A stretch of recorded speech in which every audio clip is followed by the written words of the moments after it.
Hey, it's Mr. Peace. I'm here at Maryland Elementary School in Vista, California, home of the Makos, and part of the Vista Unified School District.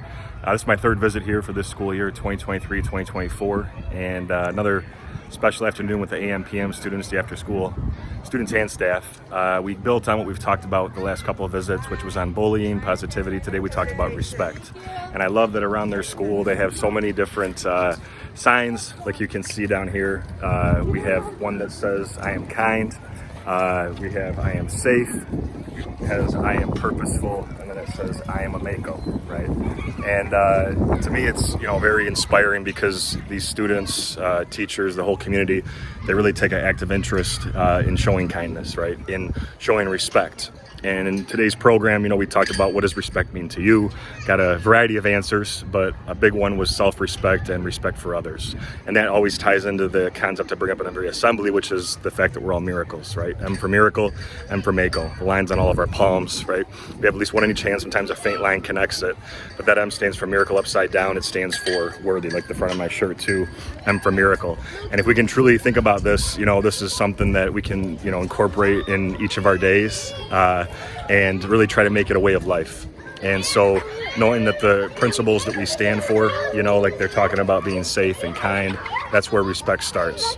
And it's all of us, making this promise in our hearts to show that, to everyone around us. And that's how we start to change this world, right? Is, one act of kindness at a time.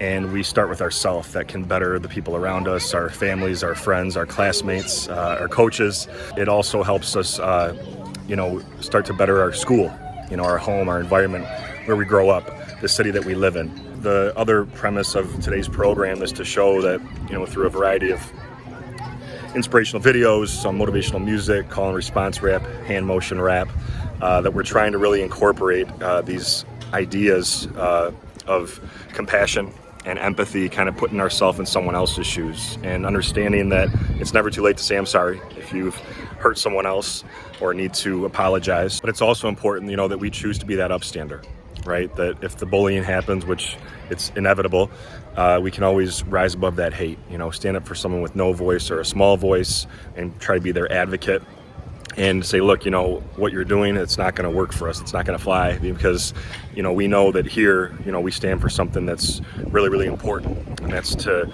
kind of treat others the way that you want to be treated, right? The golden rule, keep coming back to that concept as well.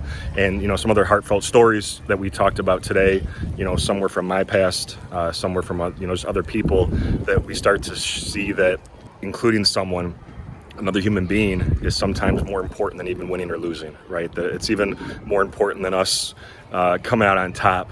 If we can, be that light to someone else's heart, like the candle concept that we talked about today too. Another candle, when you light it, from one that's already lit, it doesn't lose any of that flame, any of that fire. It just keeps growing and growing and growing. And that's just like kindness. That's just like respect. So thanks for touching my heart. It was a beautiful school year. Hope to see you again in the future. And make sure you keep sharing your hearts, shining that light as always. And feel free to hit the subscribe button you'll see pop up on the screen. You can also check out this playlist below for some additional motivation. And feel free to visit my website by clicking on the peace sign symbol on your phone, tablet, wherever you're watching this video, to track my journey across this country as I continue to heal America's heart, one school at a time. Peace.